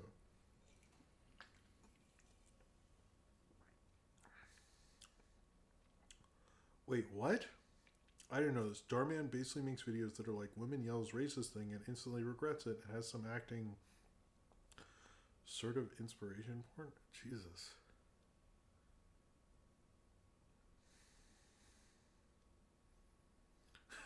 What? Hold on. These are next level. Uh, Cornbread said, "Dude, that's a fucking nightmare. Oh my god, on a flight you can't step outside and think about life. That's my biggest problem." Anyway, sorry. Let's get into the trailers. There was a trailer for Ironheart, which looked good. Okay, I don't know. I'm like kind of halfway on this. It does look like they waited too long to release this. But I have been wanting to rewatch Wakanda Forever for a long time. So hello, Maximus Hardwood. So that could be fun. I hope. The other trailers this week, we have a trailer for the Smurfs, which looked just like a Smurfs movie. I don't know if I'll see that one. I'm sort of like, I've never seen a Smurfs theatrical movie, and maybe I shouldn't start now. There was Americana, which was sort of a indie post Tarantino thing with Sydney Sweeney and Paul Walter Hauser. They looked fun, but then they're like, isn't it goofy? There's so many people here. I'm always just like, no, nobody likes that. Why do movies think that's funny? It's not funny. It's like funny if you like everyone, but when they do it in the trailer, you're like, okay, I don't know. So many people, I think one of the hardest things to do is make an indie art movie, because I've seen more failures that are just like not fun to talk about. So it's coming out in August, so I don't have I don't have a lot of a lot of faith in it. Bring Her Back, which is from the directors of Talk to Me, Talk to Her, Talk to Someone. Anyway, that movie that I like that I'm forgetting, that looked really cool. I like that the what's her name? The mom from Paddington didn't do Paddington 3, but did that movie. It's like, hey, respect. It looks like a cooler performance, to be totally honest with you. But, I really like her in Paddington. The Bad Guys 2, I like, Talk to Me, thank you. I like, this trailer so far, but I am like, them going to space is a bit much for a second movie, so I'm a little nervous about that one. Now, Box 64, let me do the trailers and I will get to you. Sorry. I'm not forgetting you. Talk to me. Sorry, everyone's sorry. The way my brain works sometimes is I can describe. Oh, I've reached the $20 thing. You are right, Cornbread. Thank you for. I always forget to mention that. All right, we've hit the $20 thing, and since we're not talking about something serious, we'll do the flashy lights, and let's do Nat Boxy where it says saw the one night only release of. Oh, Kingdom of Heaven director's cut last night with a friend of mine. The 4K print from Disney looked amazing. That's awesome. I'm glad you guys had a good time. As we are well past tonight, we might hit another 20, and then we'll do this again. Anyway, cheers to you, Nat and Box 64, and thank you everyone for the super chats tonight. And if you want to, we still have some more time. All right.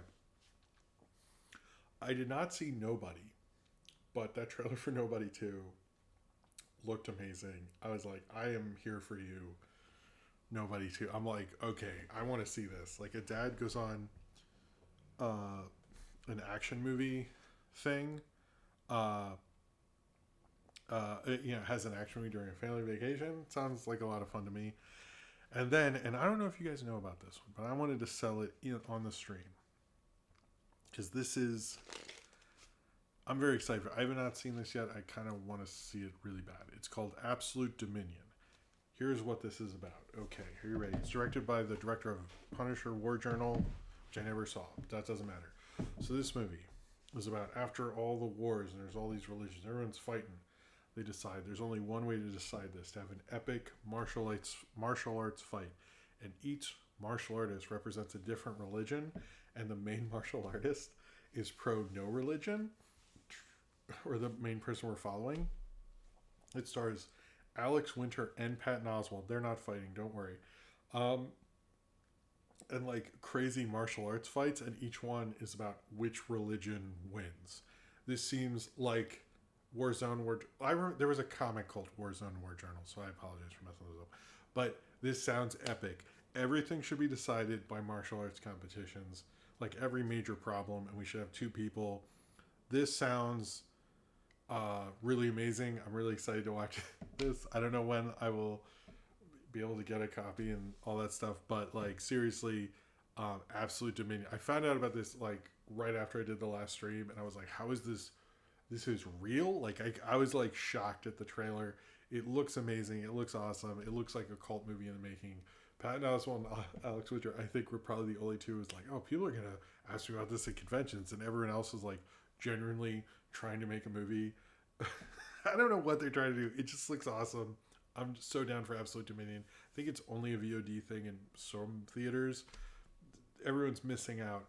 This is like we should all decisions, all major political like we should stop having wars. Just watch a really cool martial arts thing. You know, okay, I guess Palestine wins, you guys. All right. Sorry, that was not necessary. In terms of oh, we're down. Okay.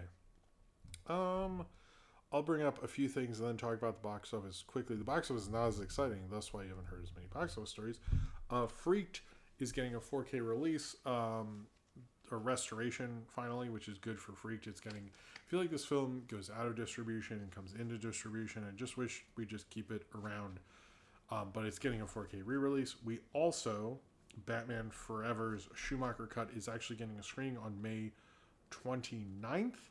I think that that is cool. We're getting some buzz on the Batman Forever Schumacher cut, and maybe we will get it. We'll see. Oh,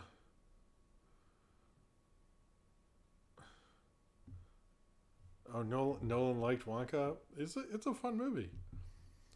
It's a fun movie. It does have a lot of whimsy. Hold on. Hold on. We got two things here. Hold on.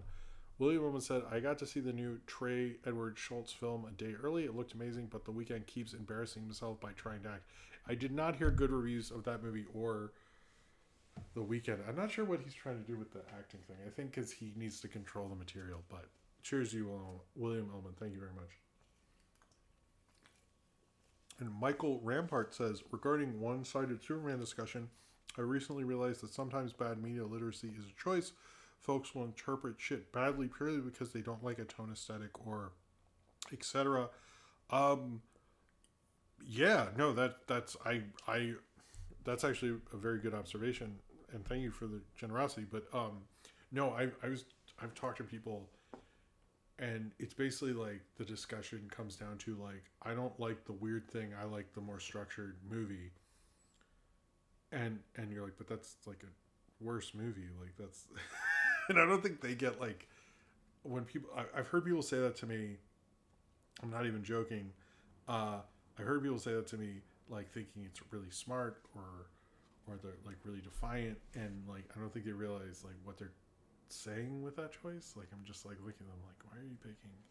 And it happens to me all the time. And people will be like, well, I don't like horror, or I don't like this, or I don't, so I like this instead. And I'll look at them like, are you what? Like I don't know. I notice people do that. Too much. It's weird, and they can't just submit. I'm just more feeling this. I think more people should be honest and be like, I am more feeling. Just be honest about it, but acting like it's like amazing show. Anyway, that's something I recently was thinking about. So thank you, thank you, Malcolm Rampart. I appreciate it. Cheers to you, man. And wait, shoot, Nolan. Thank you, Nolan. Says Oompa Loompa Doopity Doo. Here's $2 for you. I like that you're referencing this movie. Nolan's in his own continuity. I love it. Cheers to you, man. I saw that again recently. Watch it. It's from the Paddington guy, so that's why. Nolan, you've seen Paddington, right? You should. Jortoon says Monkey Bone fans want the Henry Selick cut released. I think. Where's Nathaniel Folk in the chat? Come on, what do you think, Nathaniel Folk? That's what we really want to know. I don't know if it's there, but I have been thinking we should take it more seriously as an auteur because look at Gaslight Alley or whatever it is, and look at so many animators are so influenced by him that I was thinking like we should probably take him more seriously as an animation auteur because like how influential he is. It's like really insane. So anyway, cheers to you, Georgians. All right. Oh yeah, we were talking about Jim Henson's timepiece is a segment. If you didn't see the tweets, everything. I guess. Sorry, my brain is like blah. So box office. The reason we're not talking about box office as much, and you notice the other weeks, it was like the second thing, is because this is not as interesting of a box office as it was when Sinners was surging, and there's all this fun stuff to talk about. I'm gonna leave this going because we're past 40 as well, so I might stop it before the segments unless we keep going with that. But thank you all very much for that. Thunderbolts opened at number 1, down by 56.4%, which is thank you for being here, Nolan. Not great. But the thing is like as a lot of people have said, Thunderbolts is performing like summer blockbusters perform, like Marvel movies perform. It's not that exciting because of that. Like Sinners was a surprise. That's why it was exciting. Thunderbolts is like sort of just doing what it's supposed to do. So whatever. Sinners has actually not fallen. It fell the most at 33%. This is its, what weekend are we in? Fourth weekend. So it hasn't gone below 40. To give you perspective on this, Thunderbolts is in its second weekend, went down by 56%, whereas Sinners is in its, has been out for a month and is going down 33%. So although there isn't as much to talk about, there still is something to talk about with Sinners. It's still doing really well. It made over $200 million, making it the 7th highest grossing horror movie domestically. It outgrossed It Chapter 2. And it will probably be in the top 5 films directed by a black director, which would actually be Ryan Coogler's third movie in that top 5, as 1 and 2 are Black Panther and Black Panther Wakanda Forever. The big surprise, I think, was Clown in the Cornfield, which is, I didn't know about it. It cost about $1 million. It made about $3 million. I had minimal marketing. That thing is making money. Again, if people say horror movies always bomb or something, box office is more based on the budget you're against, not how much you made versus like the Thunderbolts or something. Because I still see people post about stuff like that. I'm like, please, I don't correct them, but it's like embarrassing. Both Shadow Force and Fight or Flight, I don't think anyone knew about. I think Shadow Force by Joe Carnahan, which was okay. To me, that's a movie that if you put a little oomph behind it and promotional power, it could have done better. But anyway, they came out. Until Dawn is still doing pretty well, again, based on budget. It's made about 17. It didn't cost that much. And for some reason, Snow White got a bunch of, like, literally got 1,000 more screens. I'm assuming no one seems to know why. I'm going to throw out a guess here, and I've seen this happen before around this time of year, is drive-ins are open, and drive-ins will have, like, 3-4 movies or something. They'll have movies throughout the night. And I feel like that might be why, but I couldn't find a source on that. So that's just a grand assumption, but I don't think it's a bad assumption. But it is sort of weird that Snow White would get 1,000 screens. A lot of people have been criticizing and confused by that. It's just a very weird box office thing. Like, why would Snow White get 1,000 screens all of a sudden? Just a strange thing. I don't really have much else to talk about box office wise. I think that's it. But I found those things interesting. And yeah, if it is a drive-in thing, I would believe it. That used to be a thing. I don't know. For Mother's Day? Maybe. Javier Portello, maybe. All right. I need to use the bathroom. No. I have two Owits. The director of Kramer vs. Kramer, Robert Benton, passed away this week, as well as the co-creator of Wild Thornberry, Steve Pepin. He also wrote and won an Emmy for the Simpsons episode for Homer vs. Lisa and the Eighth Amendment, and was a writer for Alf. All right. Use the bathroom, then we'll come back. We'll do timepiece. I will do some more Kids' Choice Awards. I don't know if we'll get through the Kids' Choice Awards. Then we'll do questions. If you want to do her, yeah. Let me use the bathroom, and then I'll be right back. Thank you all very much for your generosity tonight. And I will be. Oh, the alligator for Happy Gilmore also passed away. That's a good point. All right, let me put up Where are we? Okay. Let's put up. Oh, I could put up. Can I put up the old one? Oh no, the link to that is gone. All right, we'll just put up the usual one. All right, I will be right back after this.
Okay, hello. How's it going? How about this? We'll do a few kids' choice categories, and then hello again, and then and then we'll do Jim Henson's timepiece. Um, all right, so I don't know. This is whatever. If I had known there were so many categories, I would have started this earlier.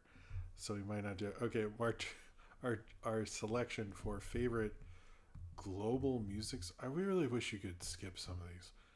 Is North America Bruno Mars, Europe David Guetta, Latin America Shakira, Africa Tyla, Asia Stray Kids, Australia Kid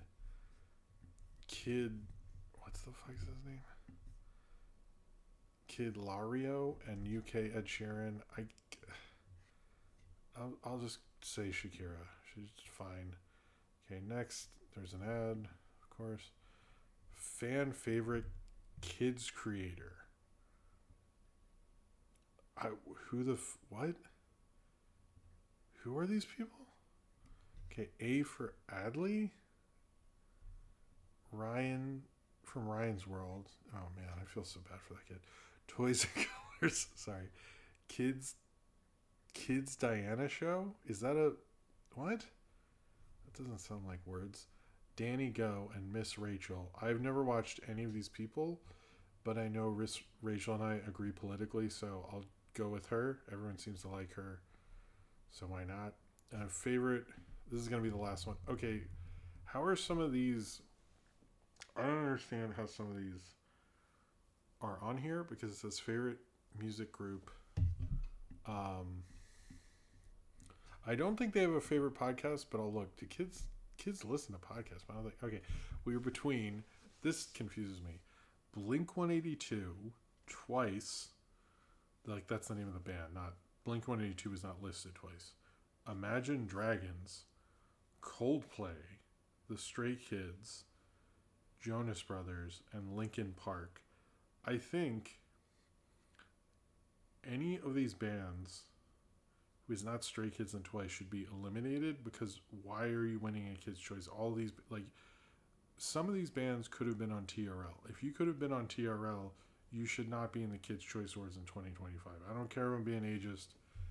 I don't know who Twice is, but there's a lot of them. I feel like they just need the charity, so I'll just say that. I don't know if they're K-pop or not. I have no clue. All right, we'll move. We'll come back to.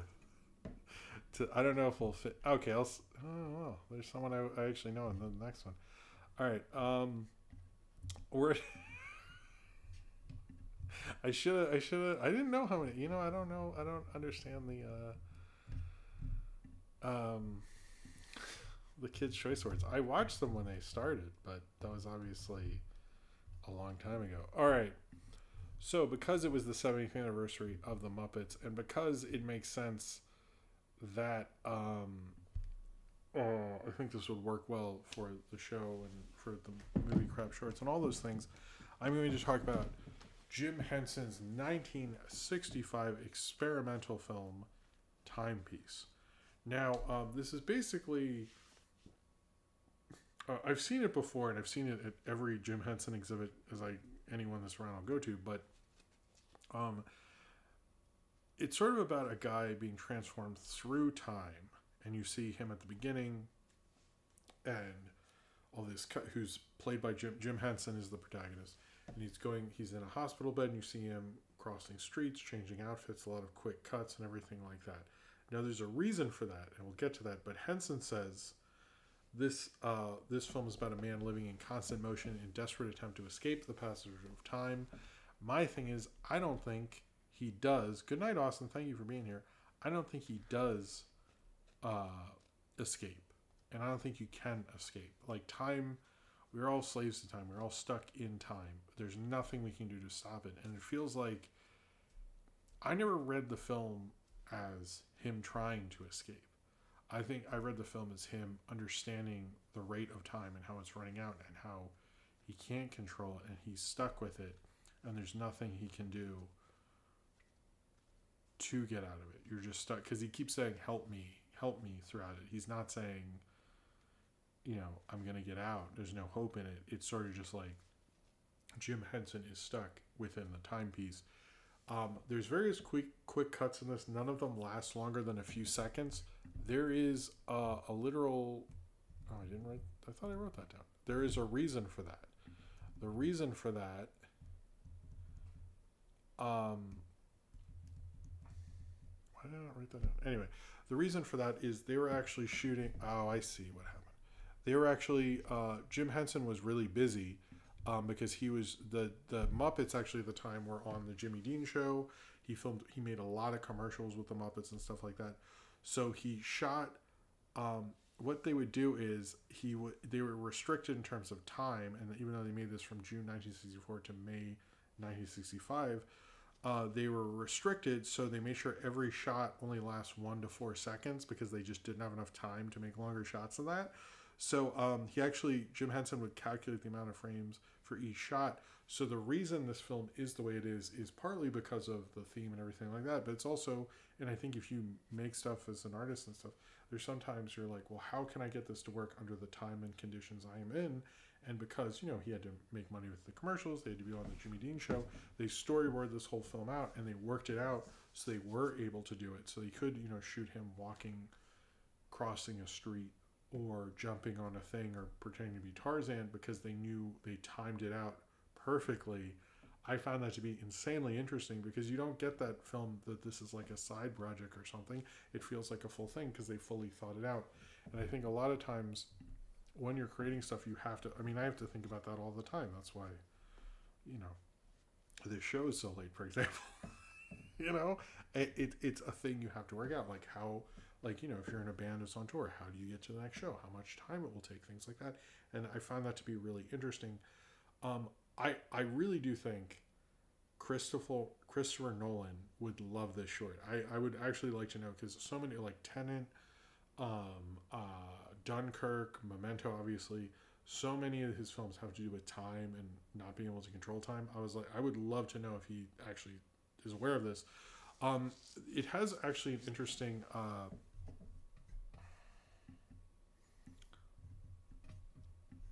sort of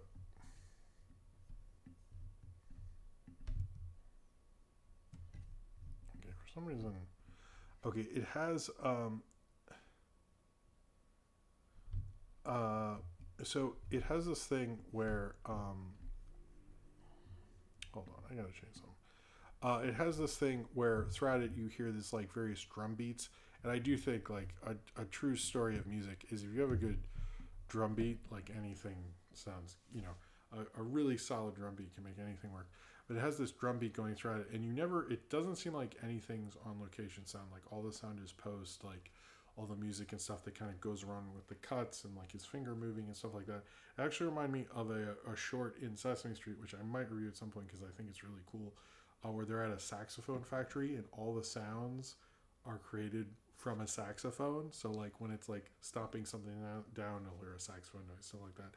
And obviously Jim Henson worked on Sesame Street and stuff like that. So I'm fairly certain he brought whomever worked on Timepiece probably worked on that short, which I also like. I think it's a really smart thing. But here's the thing. So I wanted to talk about this because I found this incredibly fascinating.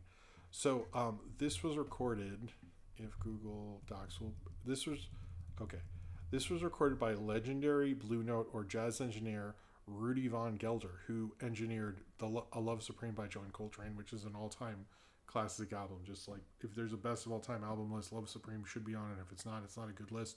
Herbie Hancock's Main Voyage, which is a fairly good one, and Miles Davis's Walking, which I'm not 100% familiar with, but I'll listen to this weekend.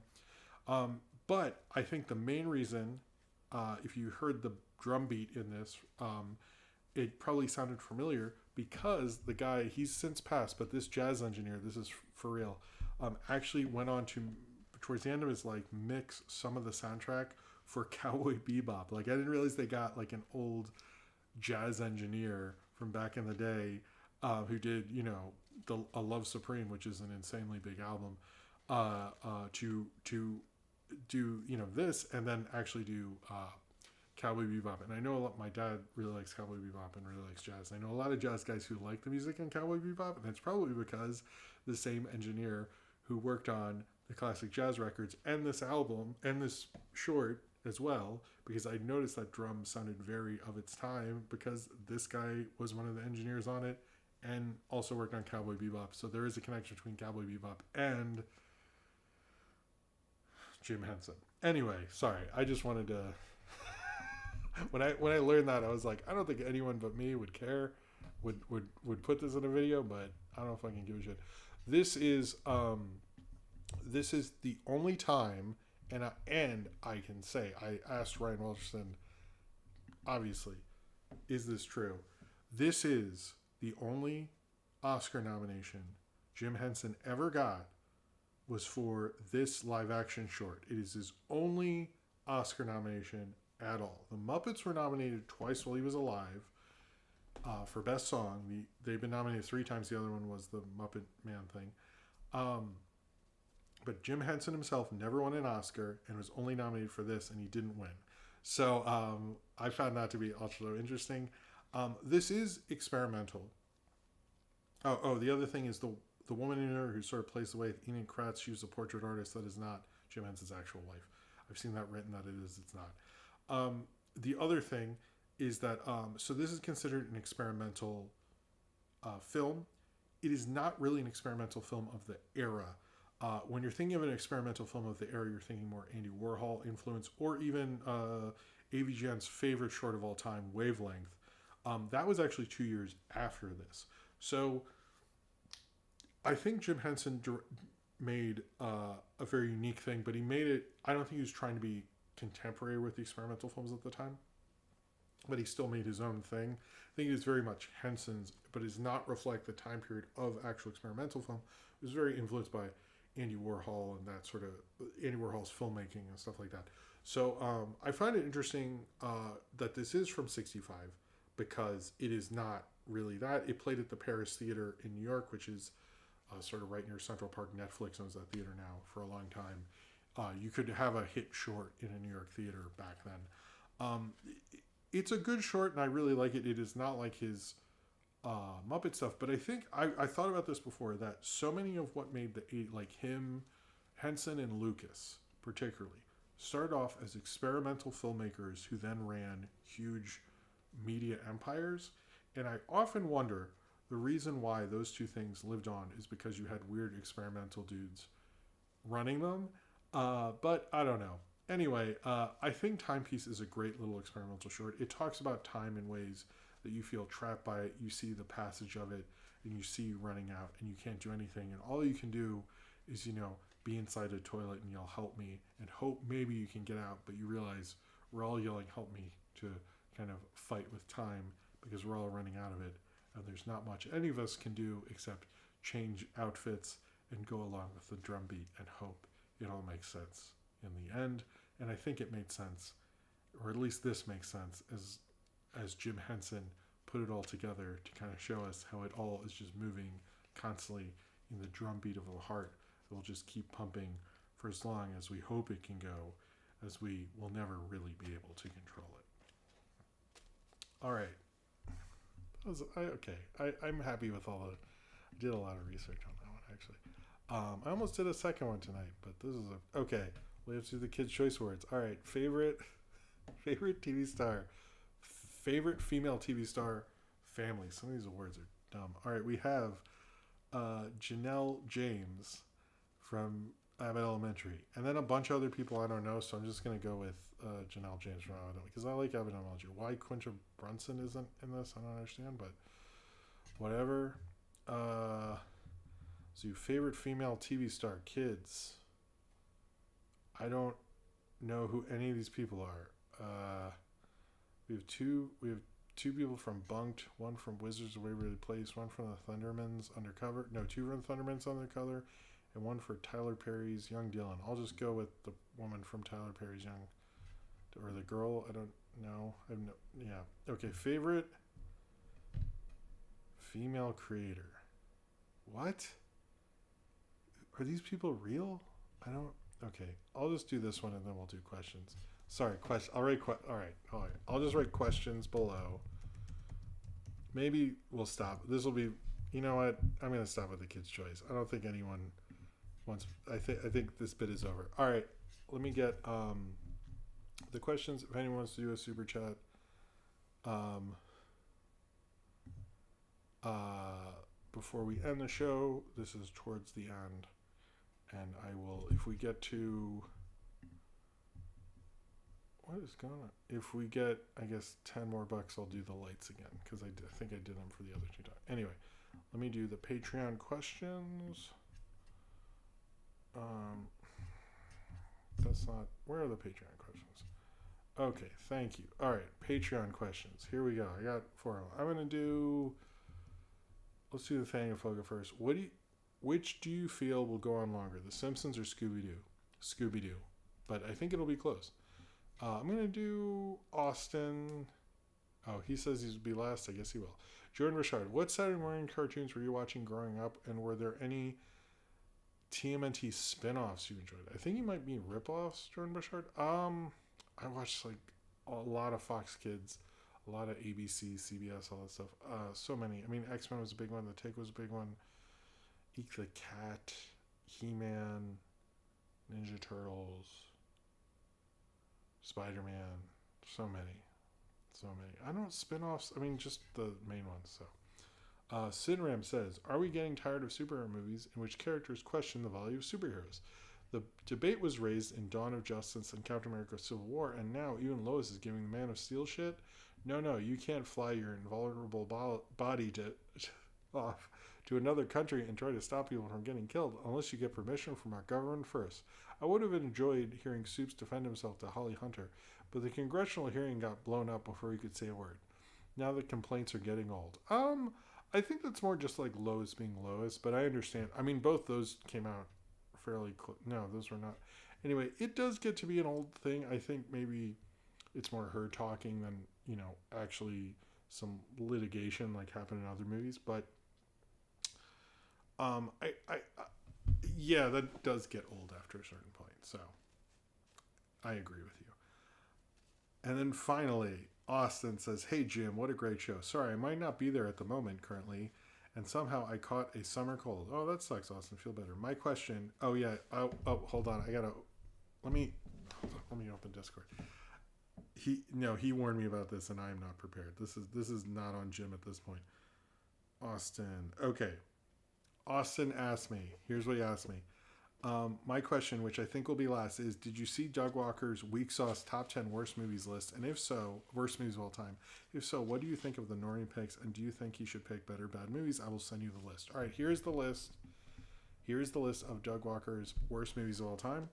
Number 10, The Lion King remake. Number 9, Mamma Mia. What? Number 8, Breaking Dawn Part 1. Number 7, The Black Christmas remake from 2019. The Inspector Gadget movie is at 6. Number 5, The Haunting from 1999, the remake. Number 4, Food Fight. Number 3, Nutcracker in 3D. Number 2, The Cat in the Hat. Number 1, The Garbage Pails movie. Yes, this is a very normie top 10. Twilight Breaking Dawn might be one of the worst Twilight movies, but it's not a worst movie of all time. I do kind of don't, because there's nothing interesting on here. Like, there's not, these are all like what you expect them to pick. Like, where's Manos, man? Like, where's, it's just like, okay. And I'm sure you made a long range. And Mamma Mia, like, wouldn't Mamma Mia 2 be a better...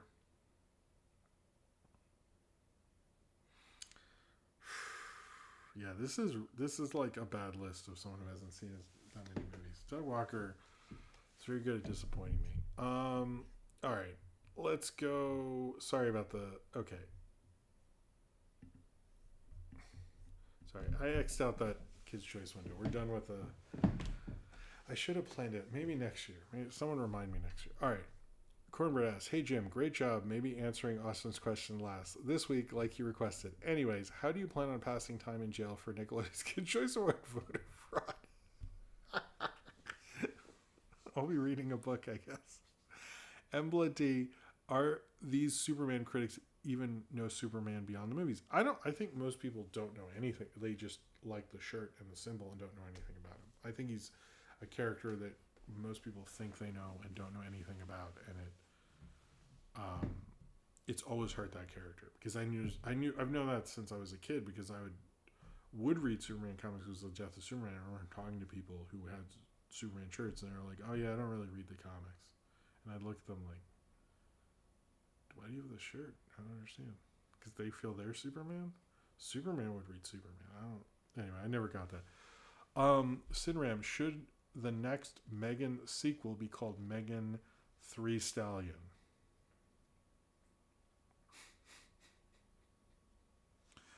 Sure. Ratboy Mickey, question: eat $2 or eat no dollars? Well, I would have $2. Let me just put this on because y'all are cool. So let's just, we didn't hit another thing with it. Fucking man. Is the upcoming Mission Impossible Doom Embletti? It doesn't look great right now, and people aren't reviewing it that well. I'm excited to see it. I bring up to people is like, you can hate I didn't like the last one that much, but that train thing was amazing, and Wallace and Gromit referenced it, so I don't know, but yeah, it doesn't. I'm curious. I don't think it's going to do better than Lilo and Stitch. I'll say that. Ratboy Mickey, should I invest in Google Plus? 100%. Question: one gym versus 100 gorillas.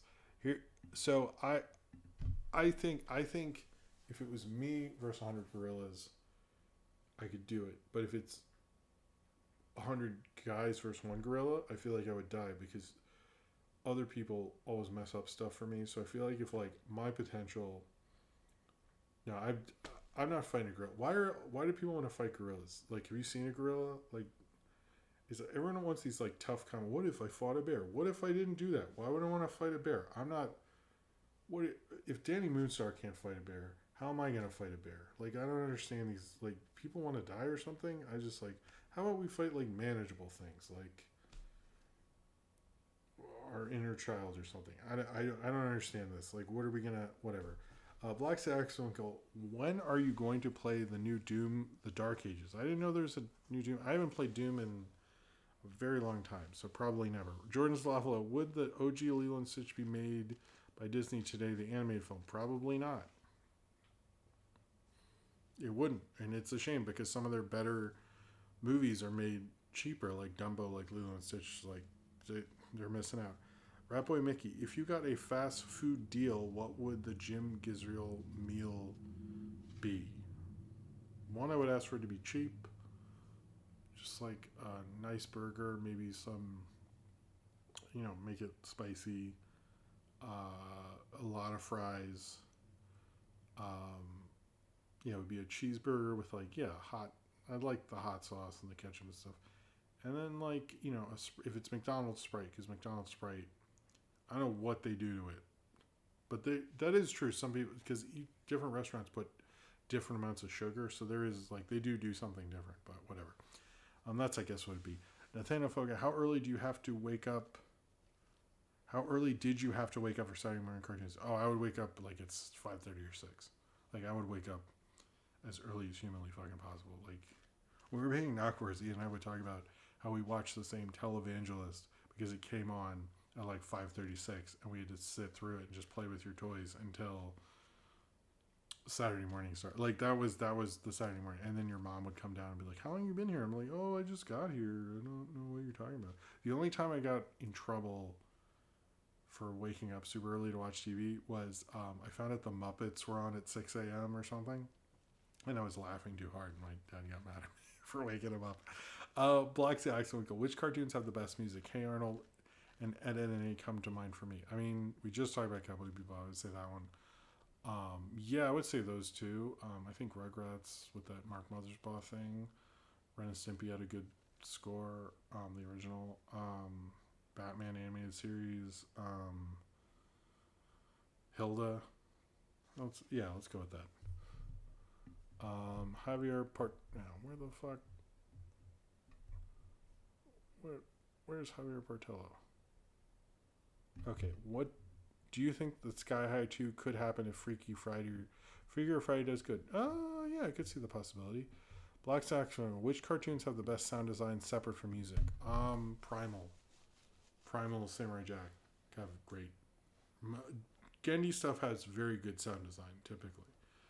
Other than that, it's like him and Looney Tunes. But Gendy stuff has very good sound design. Cornbread, with the Stitch live action garbage being next week and Chris Sanders still voicing Stitch in that, should all creators insert themselves into movies so they can profit off garbage long term?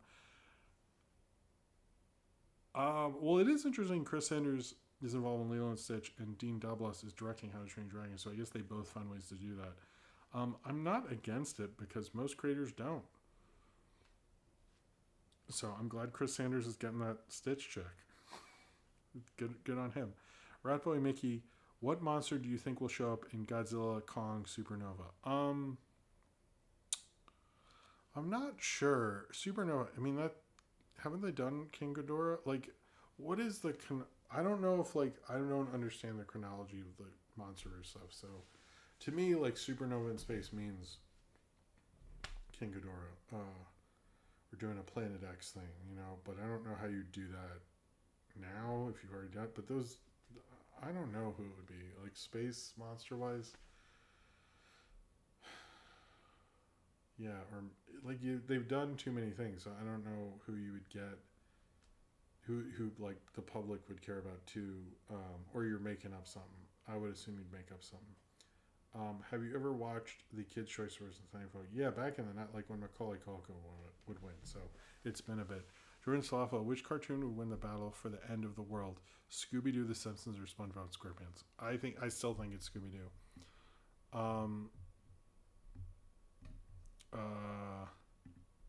Like I see people bring up MBLT brings up the Breaking Dawn thing. I mean, the thing is, Breaking Dawn Part 1 is just all dumb Twilight drama, so I get not liking that one. It's definitely one of the worst ones, but like it's not like that bad. Like I don't know, if you're putting that, you haven't seen that many movies.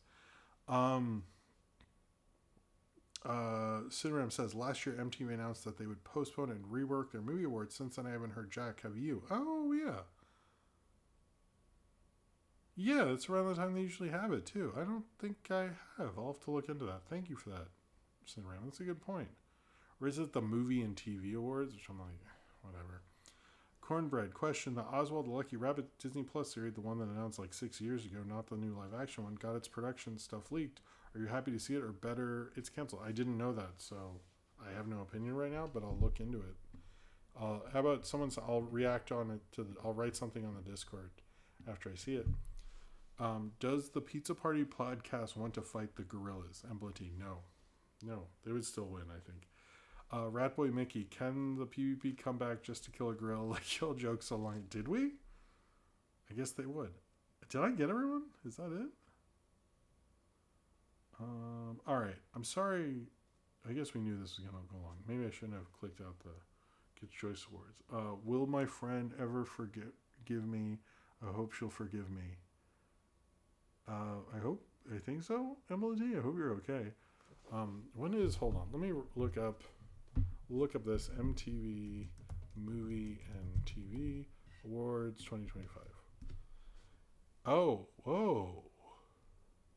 Hold on. There was an announcement on March 20. Okay. There will be no MTV Movie Awards for the second consecutive year, deadline confirmed. MTV put a parts on the award chart last year with the expectation it would return this year in a reimagined format. Sources tell Deadline the show remains on pause this year and updates on future plans will be revealed once they're solidified. Oh yeah, because they had problems getting the 2024 one after the strike and all that. Man, I totally forgot about that. Man, so they haven't done one in 2 years. They need to figure that shit out because it's just like those used to be a big deal, but I kind of don't think they are anymore. Anyway, all right. I think we're done. I think we did a good show. I'm proud of tonight. I want to thank everyone for man, YouTube's being mad weird tonight. All right. I want to sorry. That was me. I want to thank everyone who gave a super chat. That would be Austin, Bloxy Oxwinkle, Classic Cameron, Nathania Foga.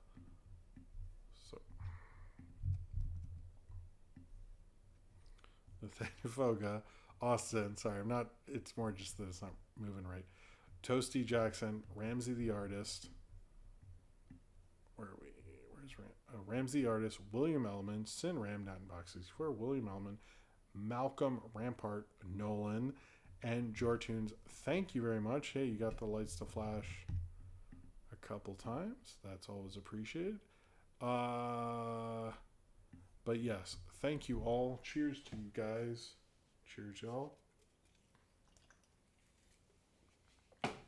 That is it. I have to clean up a bunch, and I am already tired.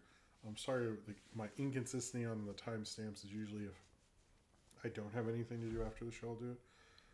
We'll see, but there'll be something tomorrow. There'll be more stuff coming out. I hope you've liked all the videos so far. Thank you all very much for all your support. Thank you for watching the videos and all the super chats tonight and everything like that. I appreciate all of you. I believe we're just gonna stick to Thursdays, so maybe we'll do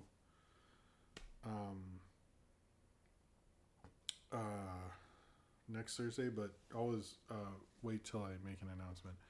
But anyway, y'all have a good night. Have a good weekend. Take care of yourselves. Watch a good movie, or just watch a movie that calms you down and all that stuff.